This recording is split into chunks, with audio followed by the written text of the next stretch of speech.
Good morning, NLC. Let's prepare our hearts to worship God.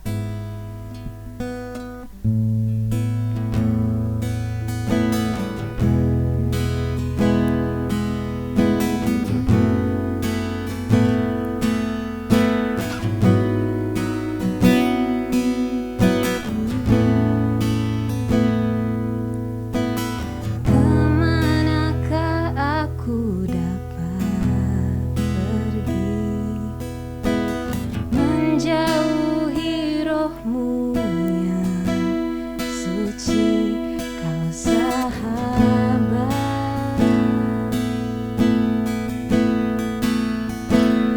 dan kau dekat.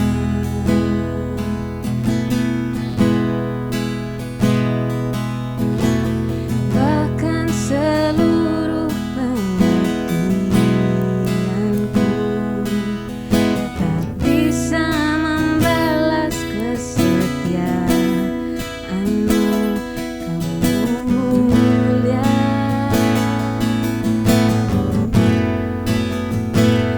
dan berharga, sungguh besar pengorbananmu bagiku, terlalu dalam untuk dimengerti, sungguh besar, sungguh indah yang kau pikirkan tentangku, tak terselami bagiku, sungguh indah.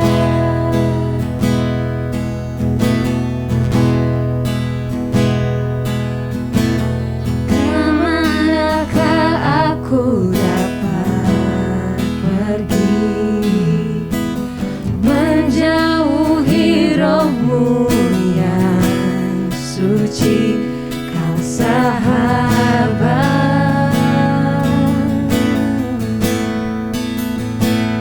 dan kau dekat.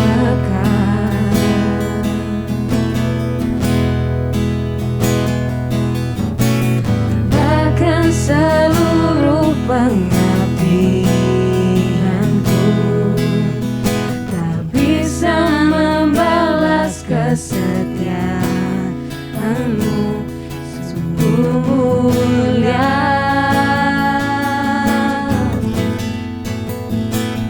dan berharga, sungguh besar pengorbananmu bagiku, terlalu dalam untuk dimengerti, sungguh besar, sungguh indah yang kau pikirkan tentangku, tak terselami bagiku, sungguh indah,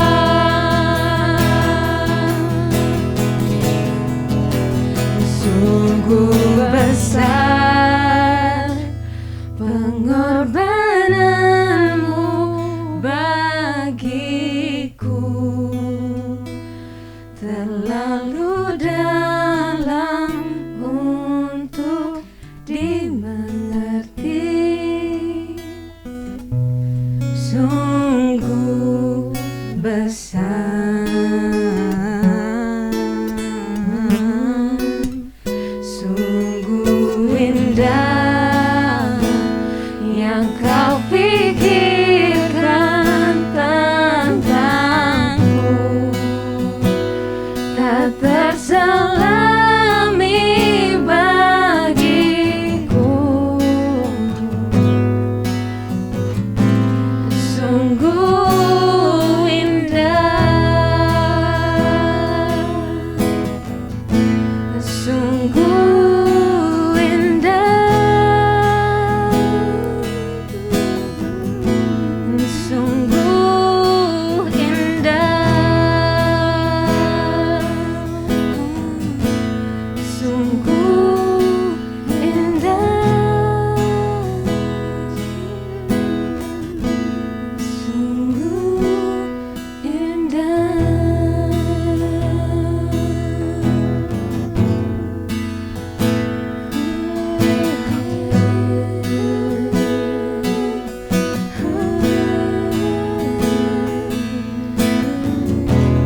can't contain, I can't control.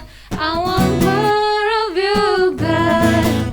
I want more of you, God. Set a fire down in my soul that I can't contain, I can't control. I want more of you, God. I want more of you, God. No place I would rather be. No place I would rather be. No place I would rather be than here in your love, here in your love. No place I would rather be. No place I would rather be. No place I would rather be than here in your love, here in your love. Set a fire down in my soul that I can't contain, I can't control. I want more of you, God. I want more of you, God. Set a fire down in my soul that I can't contain, I can't control. I want more of you, God. I want more of you, God. No place I'd rather be. No place I'd rather be. No place I'd rather be than here in your love, here in your love. No place I'd rather be. No place I would rather be. No place I would rather be than here in your love, here in your love.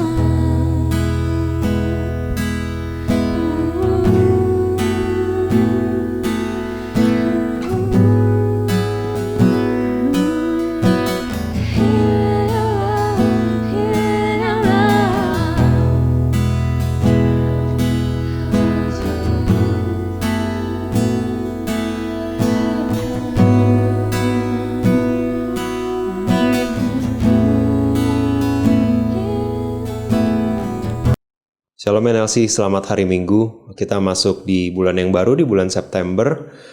Sebelum kita mendengarkan firman Tuhan hari ini, mari kita berdoa. Bapak, kami mengucap syukur untuk pagi ini. Kami mengucap syukur Engkau Tuhan yang baik, Engkau yang menyertai kami, Engkau yang melindungi kami Tuhan memasuki bulan ke-9 di tahun ini. Kami tahu Tuhan Engkau Allah yang tidak pernah meninggalkan kami di tengah situasi apapun yang kami hadapi. Kami bersyukur kami bisa beribadah bersama hari ini. Kami berdoa Tuhan, sebentar kami akan mendengarkan firman Tuhan, Engkau yang berbicara melalui dari bibir hamba-Mu. Dimanapun kami berada, dimanapun kami mendengarkan melalui media apapun, Engkau yang memberkati setiap kami, mengingatkan setiap kami, menguatkan setiap kami melalui firman yang disampaikan. Terima kasih Bapa, di dalam nama Yesus kami berdoa. Amin. Oke, Shalom semua.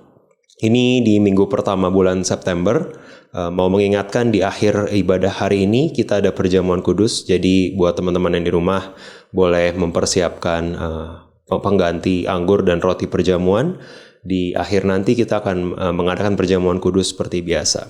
Oke, memasuki bulan September di bulan yang baru ini, judul dari tema dari bulan September di NLC adalah Foolproof Life, atau bagaimana memiliki kehidupan yang kuat atau tahan terhadap kebodohan-kebodohan. Atau dengan kata lain, bagaimana caranya kita memiliki kehidupan yang berhikmat dan secara spesifik memiliki hikmat Tuhan dalam setiap yang kita lakukan. Oke, so judul khotbah hari ini adalah naif, bebal, dan nyinyir. Naif, bebal, dan nyinyir. Tiga hal ini atau tiga segmen ini yang seringkali disebut di dalam kitab Amsal. Sepanjang bulan ini kita akan banyak berbicara atau banyak mengupas dari kitab Amsal. Kita akan melihat bagaimana ciri ketiga bentuk kebodohan ini yang berkali-kali diulang dan seringkali mungkin secara tidak sadar menjadi bagian dari hidup kita. Oke, kita mulai dari Amsal 1 ayat 7. Amsal 1 ayat 7 berkata, "Takut akan Tuhan adalah permulaan pengetahuan, tetapi orang bodoh menghina hikmat dan didikan." Right? Jadi takut akan Tuhan ini sering banget kita dengar, sering banget kita lihat di mana-mana. Jadi ayat hafalan karena ini cukup singkat mungkin dulu waktu kamu sekolah minggu. Di sini selalu dibilang bahwa takut akan Tuhan adalah permulaan pengetahuan, tetapi orang bodoh menghina hikmat dan didikan. Yang kita pelajari hari ini adalah orang-orang atau sikap kita, actually bukan orang-orang. Saya setelah melalui digging all of these things, naif, bebal, dan nyinyir, saya tidak berpikir bahwa naif, bebal, dan nyinyir dan mulai naif nih kayak si A atau bebal kayak si B, nyinyir tuh kayak si C dan si D. I don't think that's how it works. Saya pikir ketika saya lihat ketiga hal ini, seringkali kita menemukan diri kita di spektrum kebodohan ini. Right? Saya bisa bilang kebodohan ini kalau kita bagi-bagi lebih jauh menurut kitab Amsal, ada yang bodoh bentuknya naif, bodoh karena bentuknya bebal, dan lebih parah bodoh karena bentuknya pencemooh atau nyinyir. Oke? Nah, hikmat itu apa sih prinsipnya? Hikmat itu adalah ketepatan suatu tindakan atau keputusan berkenaan dengan penerapan pengalaman, pengetahuan, dan penilaian yang baik.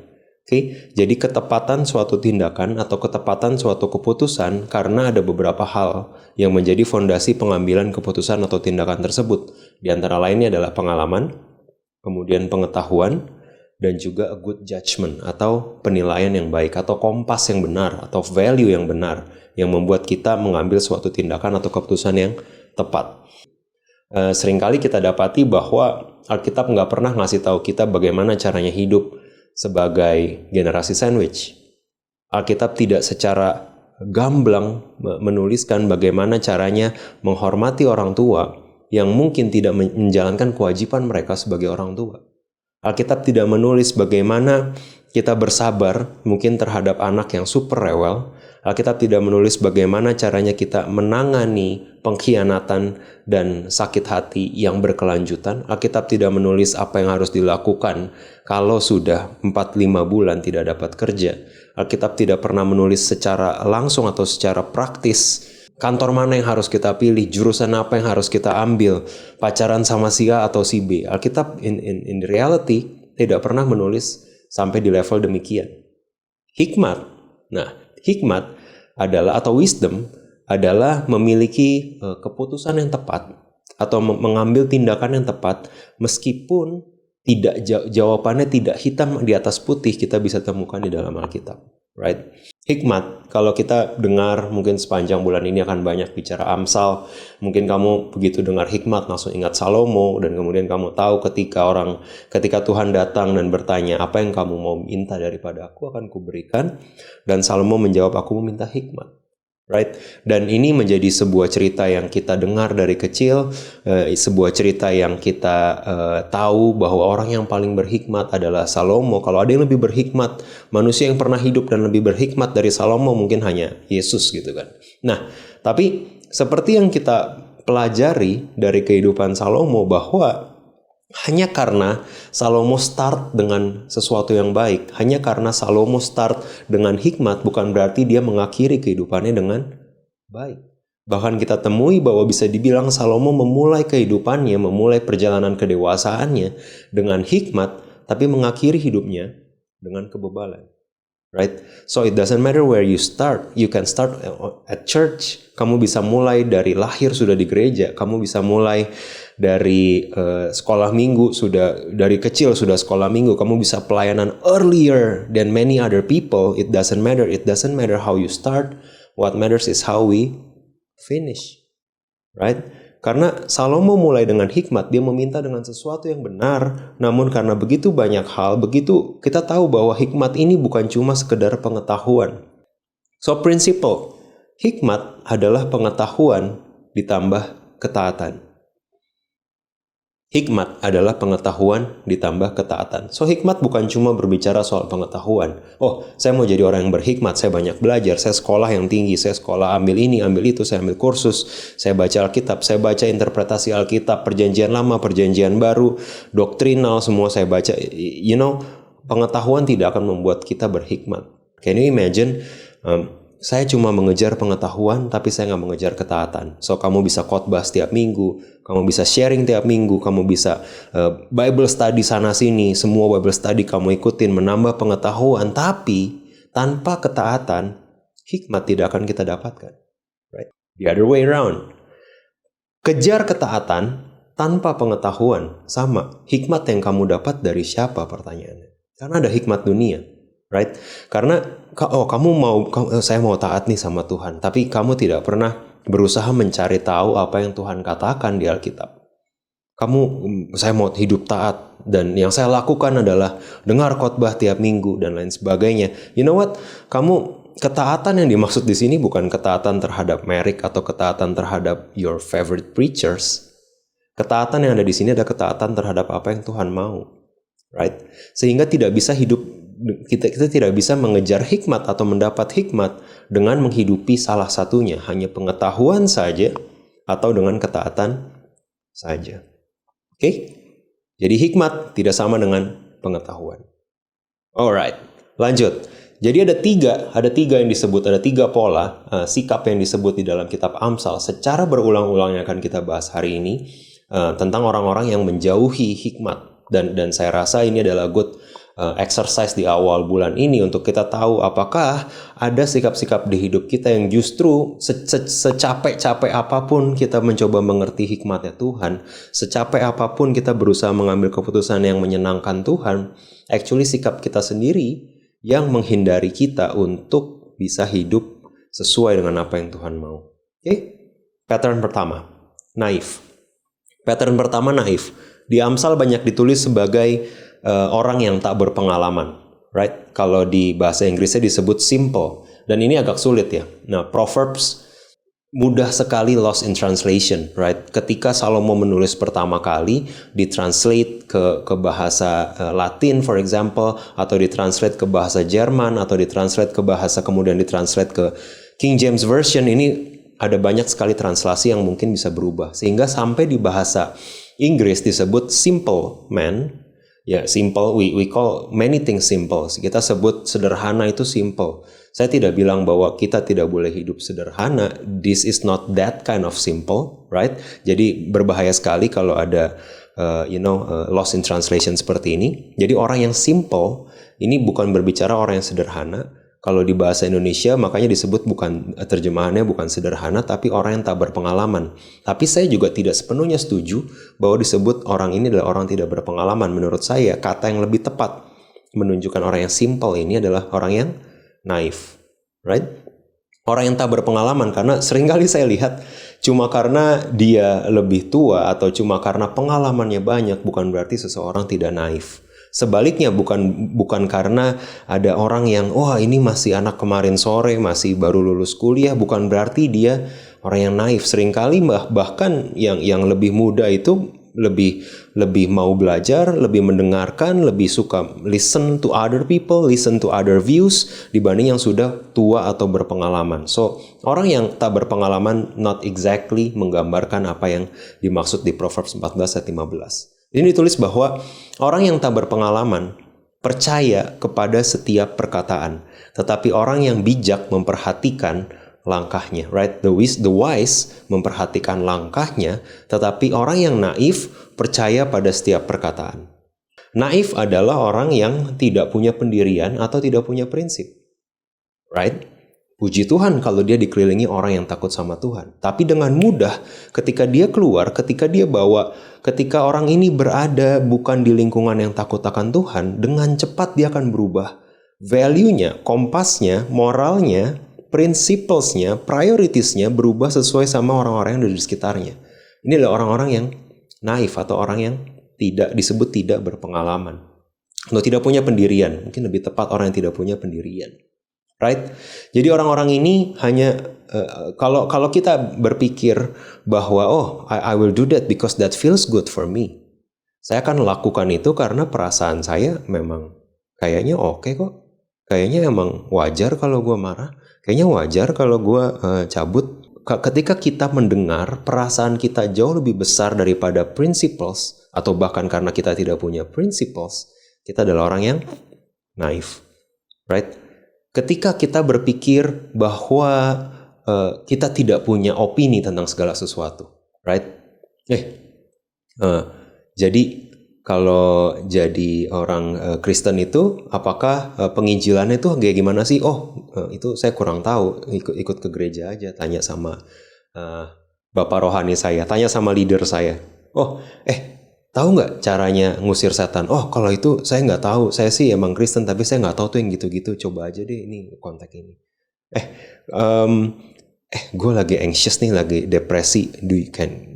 Can you help me? Kalau itu saya kurang tahu. I can kenalin lu sama temen gue dan lain sebagainya. You know, you do not have any principles on anything. You do not have any opinion on anything. Apakah lebih parah? Gimana? Apakah kita nantinya akan gereja di A atau gereja di B? Oh, nggak tahu nih. Ikut aja. Oh, kamu udah nggak mau gereja? Udah nih kayaknya sama aja. Ketika pasangannya bilang, udahlah sama aja gereja apa enggak? Oh ya udah. Kan saya istri tunduk sama suami. Atau sebaliknya, oh istri saya nggak suka ke situ, jadi ya saya nggak bisa ibadah lagi.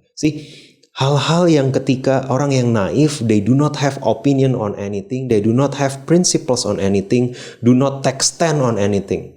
Gimana kalau ada orang yang dibully? What's your standpoint on bullying? What's your standpoint on LGBT? What's your standpoint on perpuluhan dan persembahan? I don't know. You don't try to know. Kamu nggak berusaha cari tahu. Kamu nggak berusaha untuk mengerti. Kamu nggak berusaha untuk menggali apa yang kamu nggak tahu. You do not have opinion. Nganggo sana sini. Dan I think ini yang disebut dengan kebodohan yang pertama, yaitu naif. Right? Hakim-Hakim 16. Simson ayat 6. Lalu berkatalah Delila kepada Simson, ini salah satu contoh orang yang naif. Ceritakanlah kiranya kepadaku, karena apakah kekuatanmu demikian besar dan dengan apakah engkau harus diikat untuk ditundukkan. Simson bukan orang yang gak punya pengetahuan. First of all, dia tahu dari lahir apa yang boleh, apa yang gak boleh. Right? Dia tahu dari awal Filistin itu musuhnya dia. Makanya di hakim-hakim sebelum-sebelumnya, yang dia lakukan adalah mengalahkan orang Filistin. But then, ketika ada wanita Filistin ini datang, prinsipnya mulai goyah, right? Karena dia naif, gullible, dia nggak punya prinsipal. Ketika ada yang datang dan menawarkan dia sesuatu apa yang Tuhan mungkin belum berikan, boom, dia kalah, right? 3 kali ditanya sama Delila, diikat dengan 7 tali busur yang baru, diikat erat-erat dengan tali yang baru, menenun ke7 rambut jalinku bersama-sama dengan lungsin, lalu mengokohkannya dengan patok. 3 kali dia ngibulin Delila. Lalu berserulah perempuan itu, orang Filistin menyergap engkau, Simson. Maka terjagalah ia dari tidurnya serta katanya, seperti yang sudah-sudah aku akan bebas dan akan meronta lepas. Right? Tetapi tidaklah diketahuinya bahwa Tuhan telah meninggalkan dia. Dia pikir hanya karena Tuhan sudah melindungi dia di masa yang lampau, maka keempat kali akan aman. Bukankah kita naif kalau kita berpikir demikian? Oh, dari kemarin-kemarin saya berdosa seperti itu, gak ada konsekuensinya. Amanlah. Seperti yang sudah-sudah, aku akan bebas dan meronta lepas. Sounds close to home. Sounds kayak kalau kita melihat dosa yang masih kita simpan, mungkin kita berpikir seperti ini, gullible. Kita berpikir bahwa seperti yang sudah-sudah, aku akan bebas dan meronta lepas. Tapi tidak diketahuinya bahwa Tuhan telah meninggalkan dia. How scary it is. Dia punya panggilan besar dalam hidupnya. Dia punya kekuatan besar dalam hidupnya. Dia punya platform menjadi judge-nya bangsa Israel. Bukan cuma platform, dia punya capabilities. Tapi karena naif, karena dia percaya apa yang Delila katakan, boom, dia hilang. Ini yang pertama, ciri-ciri orang naif, gullible. Kedua, Matius 26 ayat 33, overconfident. Matius 26 ayat 33, Petrus menjawabnya, biarpun mereka semua tergoncang imannya karena engkau, aku sekali-kali tidak. 26 ayat 34, Yesus berkata kepadanya, aku berkata kepadamu, sesungguhnya malam ini, sebelum ayam berkokok, engkau telah menyangkal aku 3 kali. Orang yang naif selalu overconfident dengan kemampuannya sendiri. Let that sink in. Orang yang naif, yang bodohnya itu naif, overconfident dengan kemampuannya sendiri untuk menghadapi situasi dalam hidupnya. Dia overconfident terhadap keterampilannya, kepandaiannya untuk navigate through life. Petrus bilang, mereka tergoncang imannya, aku sekali-kali tidak. Jesus langsung bilang sama dia, hey, malam ini juga sebelum ayam berkokok engkau sudah menyangkal 3 kali. So overconfident, gullible adalah ciri-ciri dari orang yang naif. Ketika kita cepat puas, ketika kita tidak merasa, ya udah ini easy. Simple is easy, right? Hidup sebagai orang yang naif, hidup ikut arus, so to say, itu mudah. Tapi Tuhan tidak memanggil kita untuk hidup easy. Cooknya Tuhan ringan dan enak, karena cooknya Tuhan jauh lebih simple dari cooknya pemuka agama lain. Yesus berkata bahwa kasih Tuhan Allahmu dengan segenap hatimu, kasih sesama dengan seperti dirimu sendiri. Cooknya that's it, that's simple. Cooknya yang enak. Dia gak pernah bilang kehidupan kita akan enak dan ringan. Dia bilang di dalam dunia ini kamu menghadapi berbagai pencobaan, but take heart, I have overcome the world. Right? So, simple is easy, tapi kita gak pernah dipanggil untuk hidup easy. Masalahnya, Amsal 1 ayat 22.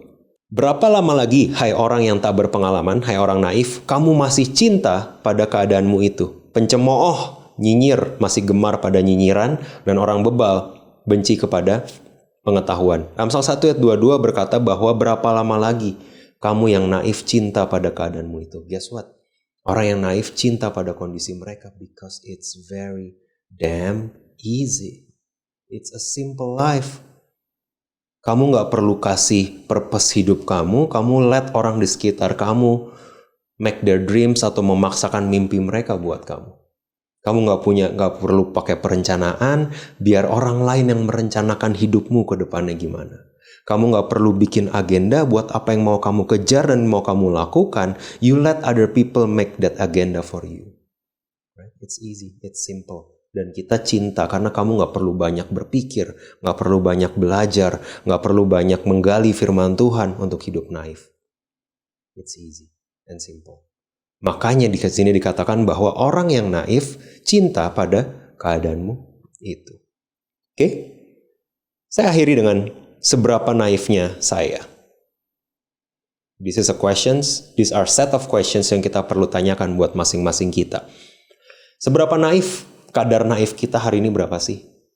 Apakah kamu pertama pernah mengevaluasi pengaruh negatif dari orang di sekitar kamu? Orang-orang terdekat kamu, pernah nggak kamu berpikir, dulu gue gak pernah ngebohong, gue gak pernah marah, gue gak pernah gagal menjaga kekudusan, gue gak pernah ngomong kasar, tapi sejak ada orang-orang ini, kok makin mirip dia ya, right?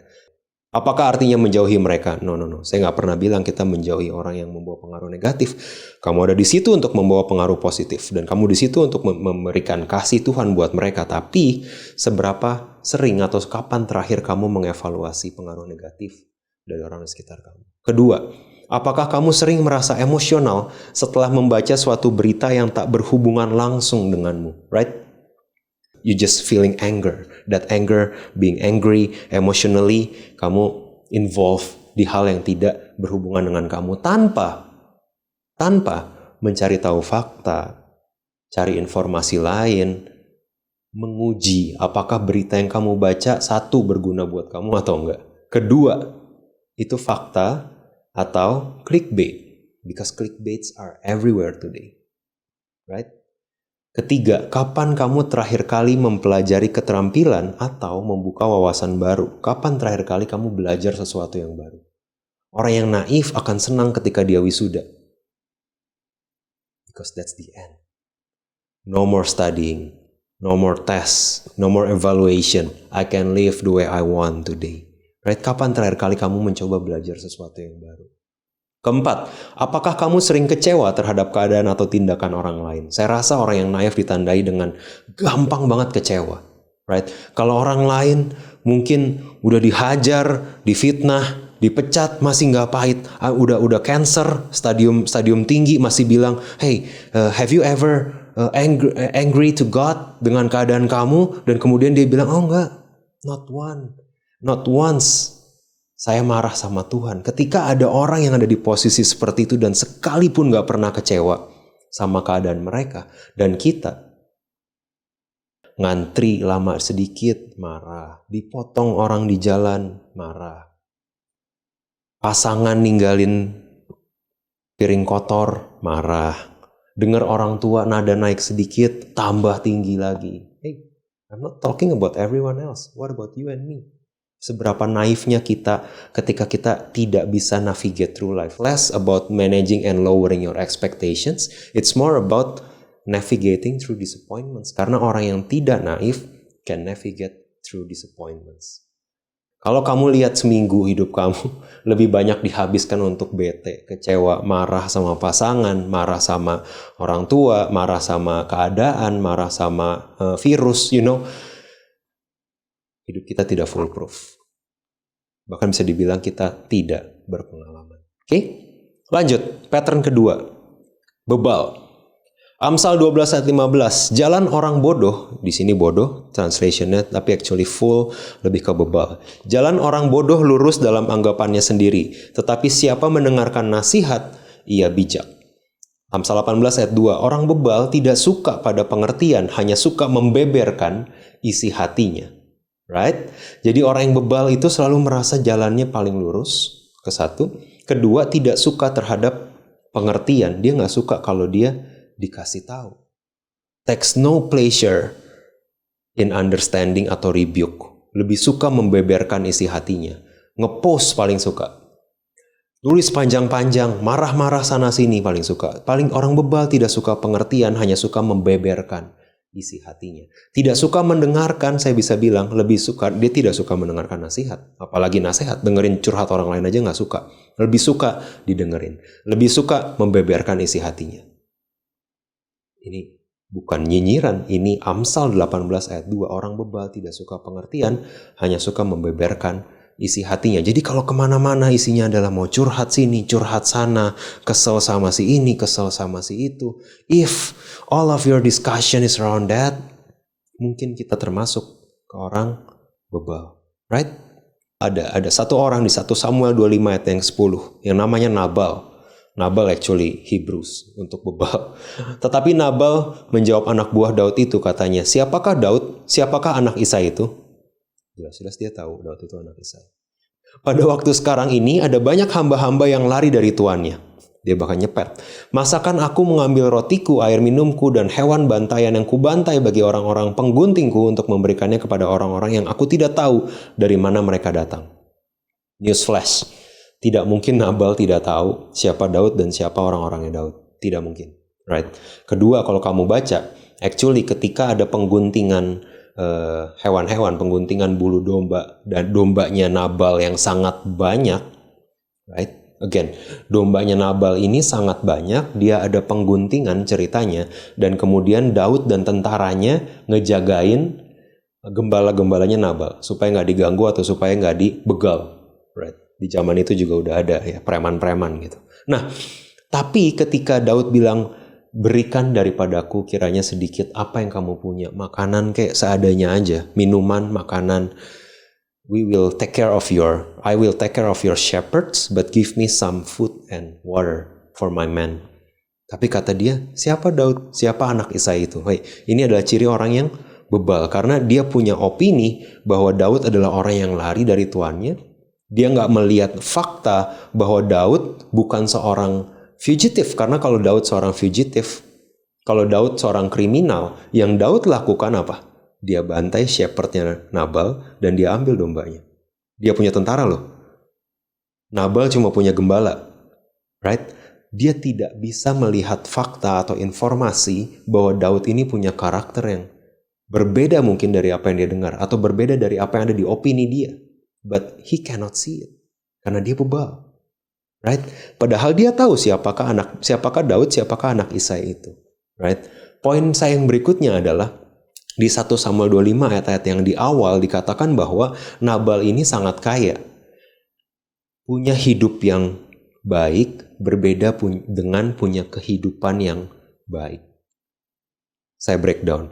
Maksud saya punya kehidupan yang baik adalah kehidupan yang mempermuliakan Tuhan. Kehidupan yang sesuai dengan rancangan Tuhan. Tidak sama dengan punya hidup yang baik. Kamu tahu hidup yang baik? Kalau ada tante-tante atau ada om-om yang bilang, wih hebat ya anaknya udah sukses, udah jadi orang sekarang. Karena hidupnya baik. Dihitung dari jumlah apartemen, jumlah mobil, gaji per bulan, right? Berapa anaknya, punya berapa bisnis, itu adalah ukuran dunia atau ukuran kita mengenai hidup yang baik. Nabal dari kacamata hidup yang baik punya hidup yang baik. Istrinya super cantik, Abigail, right?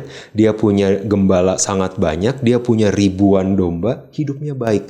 Bukan berarti kehidupannya baik. This is the hard truth. Kamu bisa jadi bebal tapi tetap kaya. If you think Christianity is about getting rich, if you think Christianity is about getting more possession than anyone else, if you think Christianity adalah menjadi kepala bukan ekor, if you think Christianity adalah lebih keren posisi dibanding everyone else, if you think Christianity is about better income than everyone else, you're in for a treat. Karena Christianity bukan cuma soal hidup yang baik, tapi kehidupan yang baik.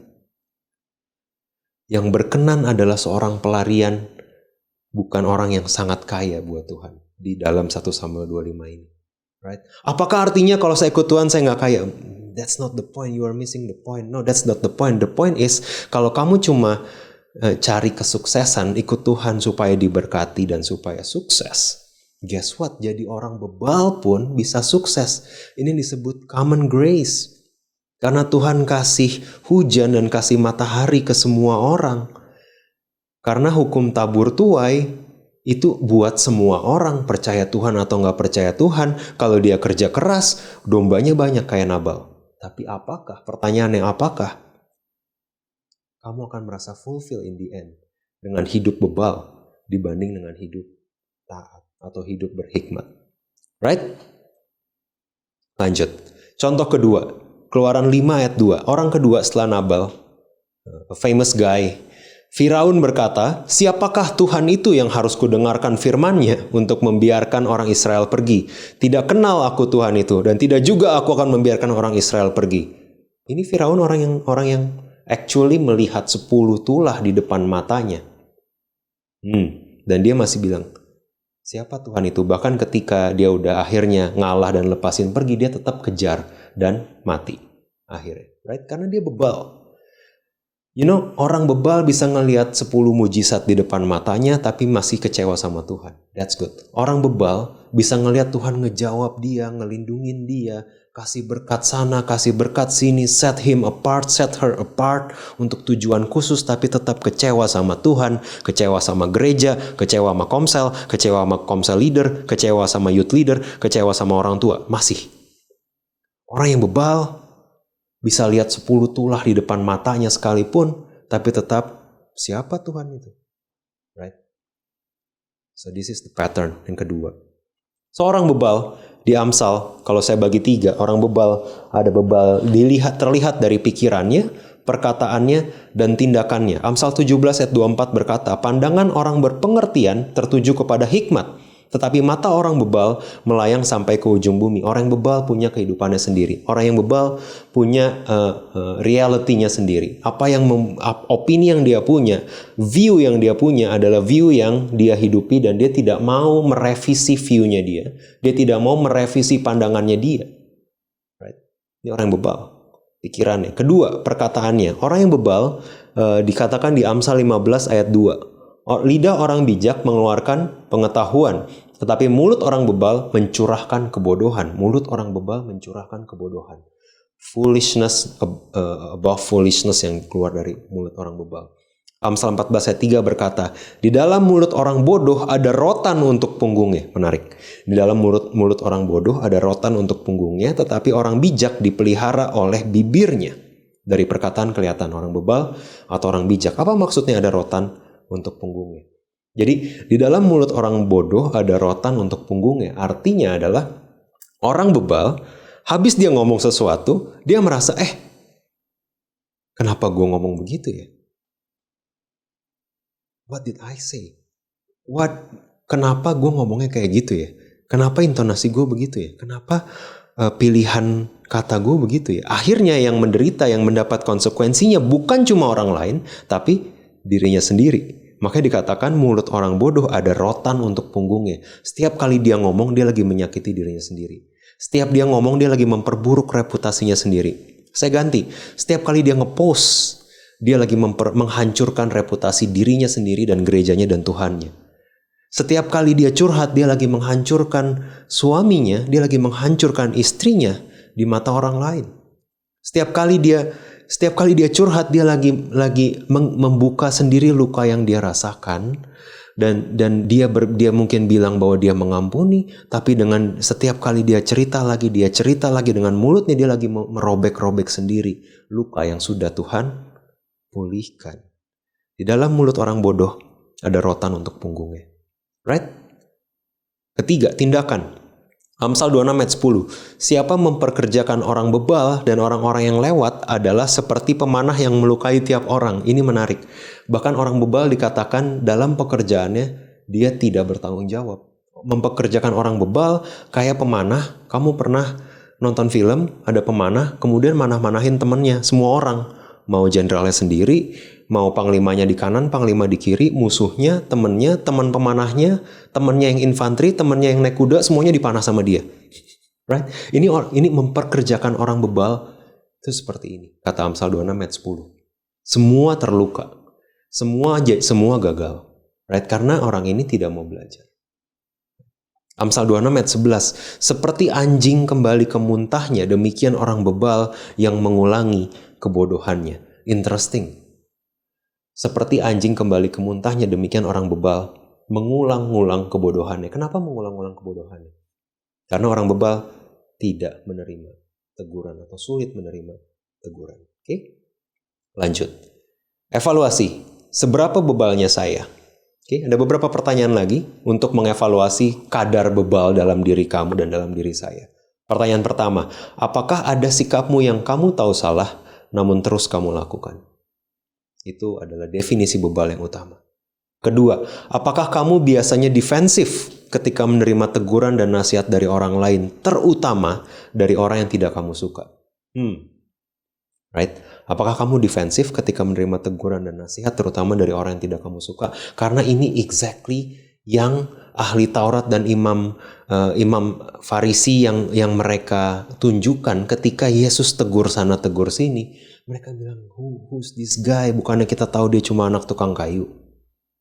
Ini definisi bebal. Apakah kamu defensif ketika teguran dan nasihat datang dari orang lain? Sebelum kamu koreksi diri, sebelum kamu dengar tegurannya, sebelum kamu dengar feedbacknya, first of all, kamu tersinggung. Ketiga, apakah kamu sering menyesali perkataan, intonasi, wordings, post, komen, atau chat kamu kepada orang-orang terdekat kamu? Habis kamu send, terus Roh Kudus ngomong atau negur kamu, terus kamu delete. Karena you know you are hurting that person, you are hurting the other person. Dan kamu mulai menyesali, kenapa gue ngomong kayak gitu ya? Tapi ini perasaan gue. Exactly, itu ciri orang yang full atau bebal. Right?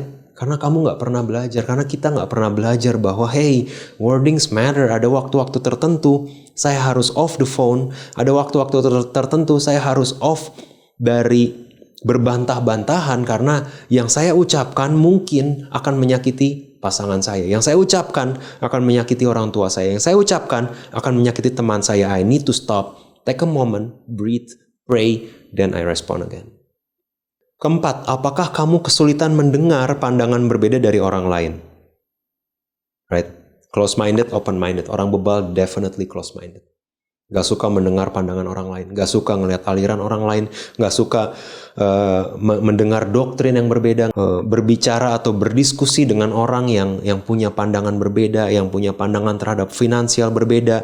Yang invest differently. Orang-orang yang menjalani relationship differently, orang-orang yang berpacaran differently, gak suka. Pokoknya, this is me. This is me gitu. Ini orang yang bebal. Oke?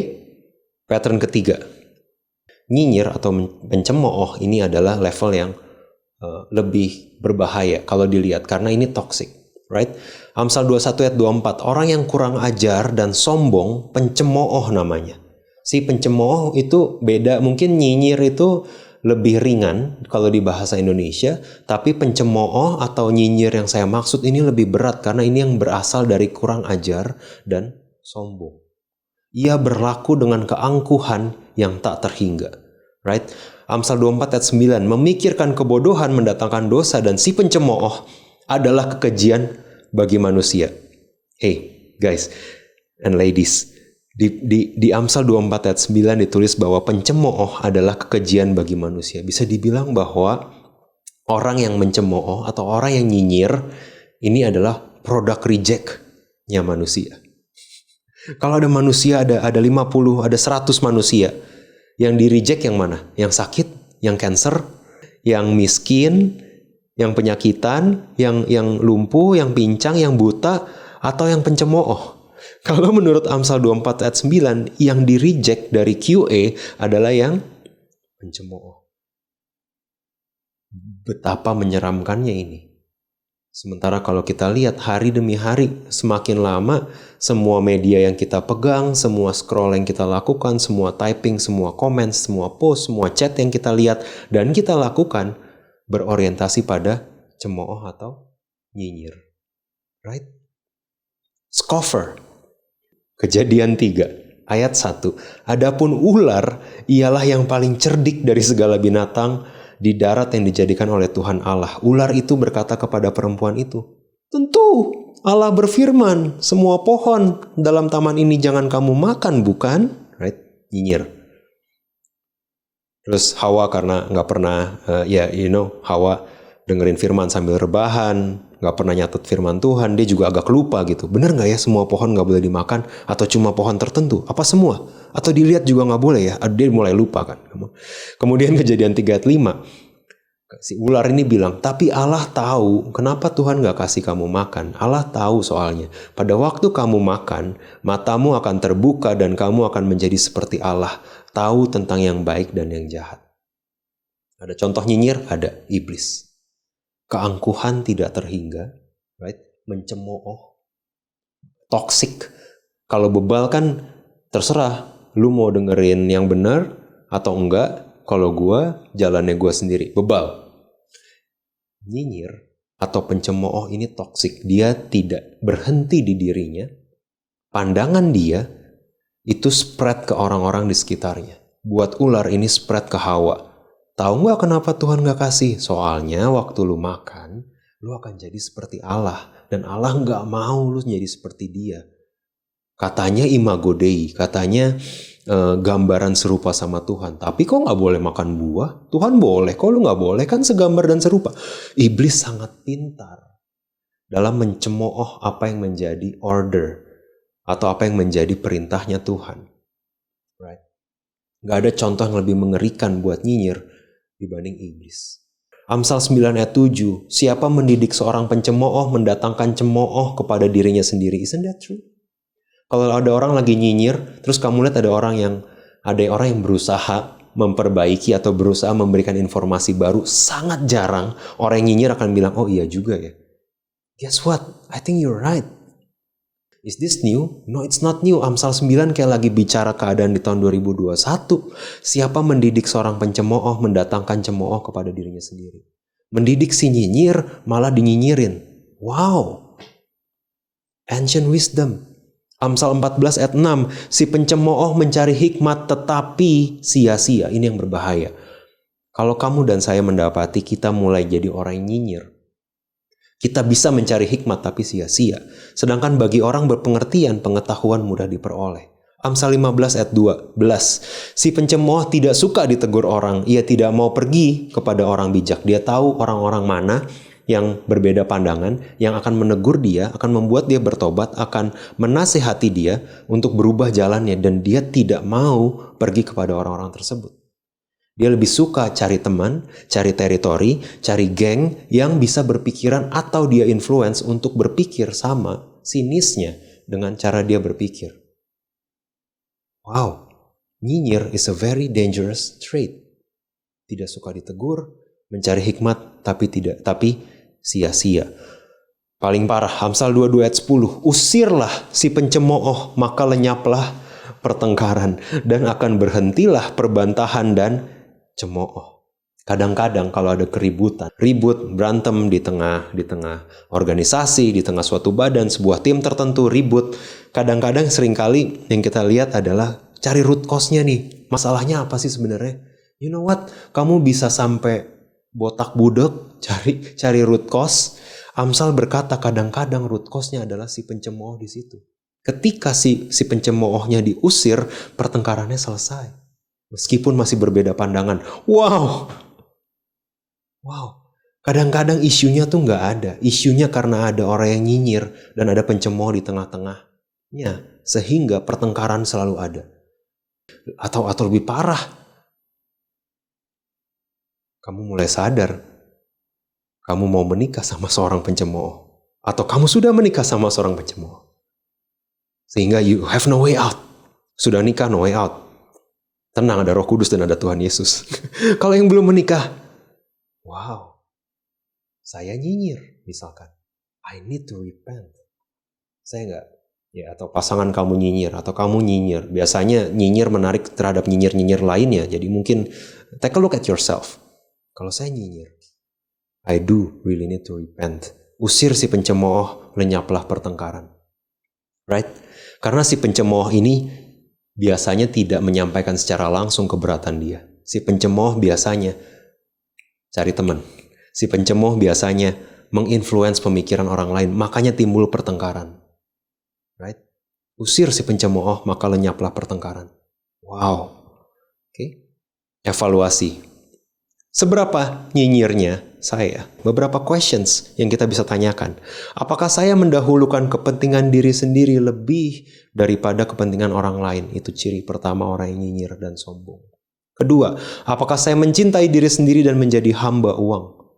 Cynical, nyinyir, dimulai dari self-entitlement. Most of the time. Apakah saya berontak terhadap orang tua dan tidak berterima kasih?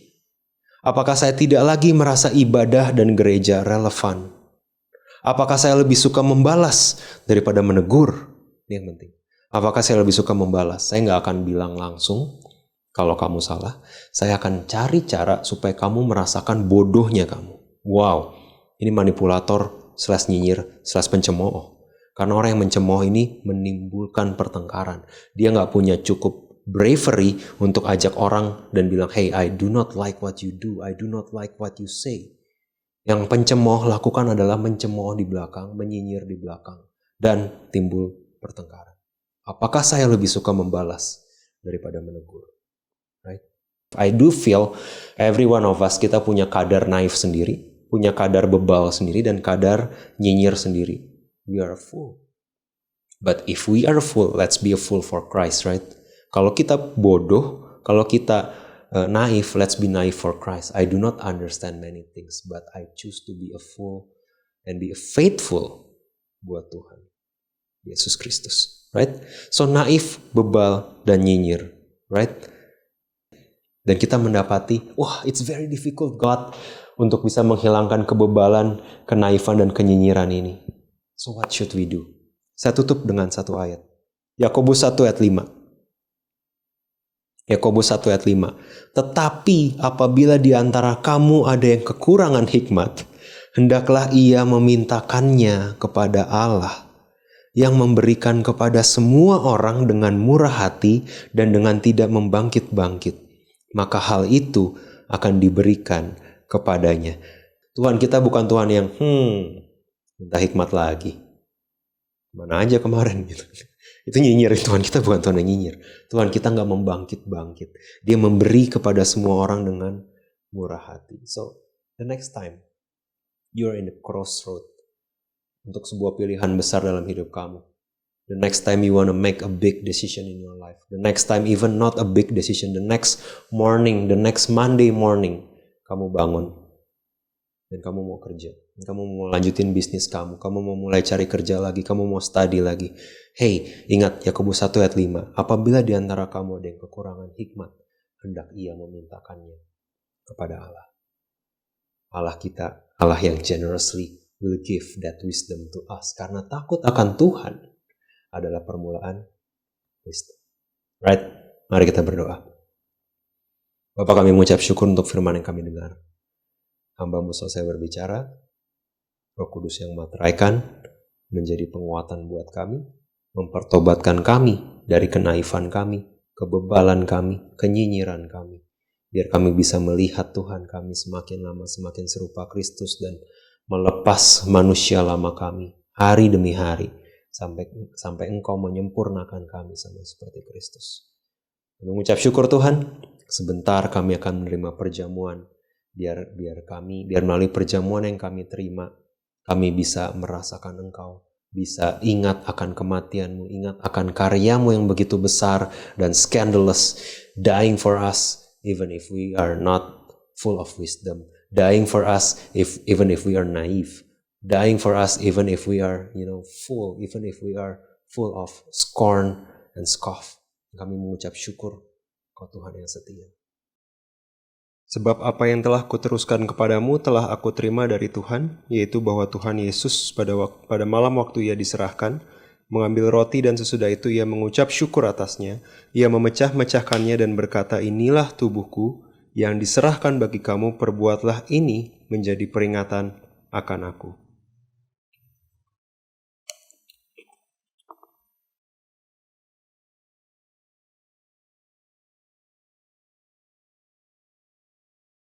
Demikian juga Ia mengambil cawan sesudah makan lalu berkata, cawan ini adalah perjanjian baru yang dimateraikan oleh darahku, perbuatlah ini setiap kali kamu meminumnya menjadi peringatan akan aku. Sebab setiap kali kamu makan roti ini dan minum cawan ini, kamu memberitakan kematian Tuhan sampai Ia datang. Bapak, kami mengucap syukur untuk perjamuan yang kami terima hari ini, biar kami senantiasa diingatkan bahwa kami adalah disciples of the Lord. Kami adalah agen-agennya Tuhan yang menyebarkan kematian Tuhan dengan cara pikir kami, dengan cara kami berkata-kata, dengan cara kami bertindak di mana kami berada. Kami mengucap syukur untuk perjamuan hari ini. Bapa, kami berdoa, kami mengucap syukur Tuhan untuk Bapa, kami berdoa, kami mengucap syukur untuk penyertaan-Mu, untuk firman yang kami dengar hari ini. Kami berdoa Tuhan, biar firman ini menjadi penguatan buat kami, menjadi fuel buat kami, sustain our faith, sustain our life ke depannya. Kami mengucap syukur dan kami siap menerima berkat dan menutup ibadah hari ini. Tuhan memberkati Engkau dan melindungi Engkau. Tuhan menyinari Engkau dengan wajahnya dan memberi Engkau kasih karunia. Tuhan menghadapkan wajahnya kepadamu dan memberi Engkau damai sejahtera. Terima kasih Bapa, di dalam nama Yesus kami berdoa. Amin. Happy Sunday everyone. God bless.